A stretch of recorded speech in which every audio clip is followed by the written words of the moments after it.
Hello दोस्तों।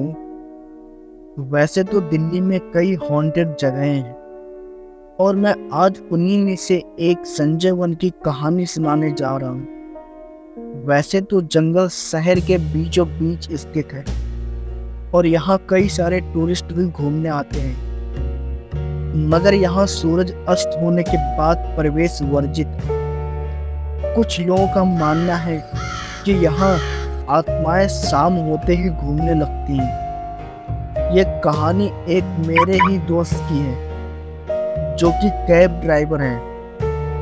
वह दिन में जॉब करता था और शाम को कैब चलाता था।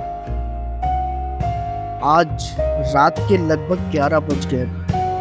उसकी आज कुछ खास कमाई नहीं हुई थी। मुश्किल से 2 ऑर्डर ही मिले थे, वो भी पास के ही थे। वह अपनी कैब में बैठकर किसी के कैब बुक करने का इंतजार करने लगा। इसे जब कोई बुकिंग नहीं मिली तो वह घर जाने के लिए गाड़ी स्टार्ट की।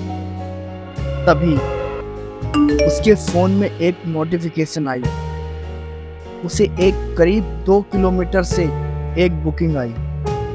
उसने तुरंत एक्सेप्ट की और वहां जाने लगा। वो रास्ता सुंदरवन से होके जाता था।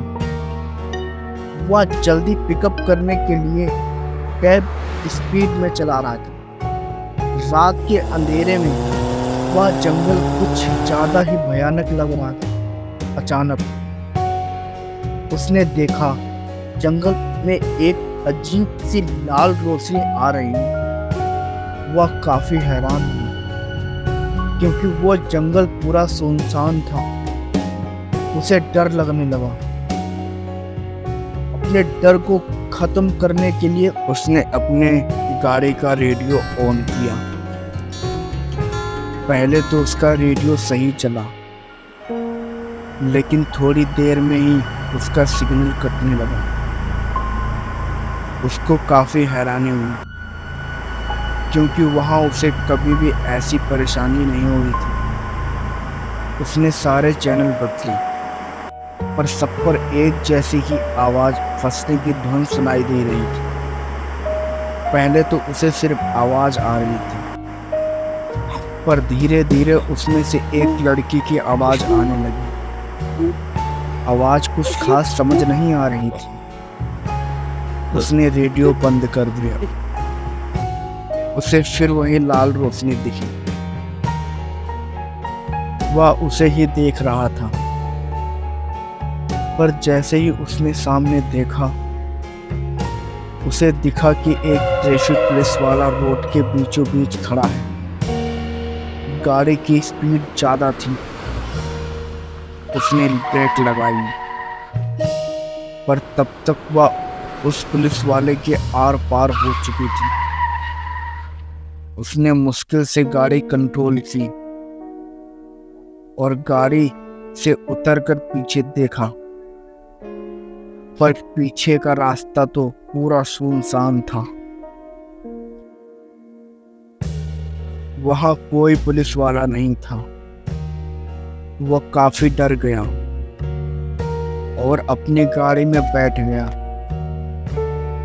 तभी उसने मिरर में देखा, वो उसके पीछे वाली सीट पर बैठा था। उसके चेहरे पर बहुत सारे कट थे। वह बहुत भयानक लग रहा था। उसे देख ड्राइवर की चीख निकल गई। वह तुरंत गाड़ी से उतरकर जंगल में उसी लाइट की रोशनी की ओर दौड़ने लगा। जैसे जैसे वो उस लाइट के पास जा रहा था, वैसे वैसे उसे ठीक वही आवाज सुनाई दे रही थी जो आवाज उसके रेडियो में आ रही थी। पर इस बार लड़की की आवाज साफ साफ सुनाई दे रही थी। किसी लड़की के रोने की आवाज थी। जैसे ही वह उस रोशनी के पास पहुंचा, वहां का नजारा देखकर उसके होश उड़ गए। वो रोशनी एक पेड़ पर बैठे औरत की आंखों में से आ रही थी। वो एक रेडियो को हाथ में लेकर रो रही थी।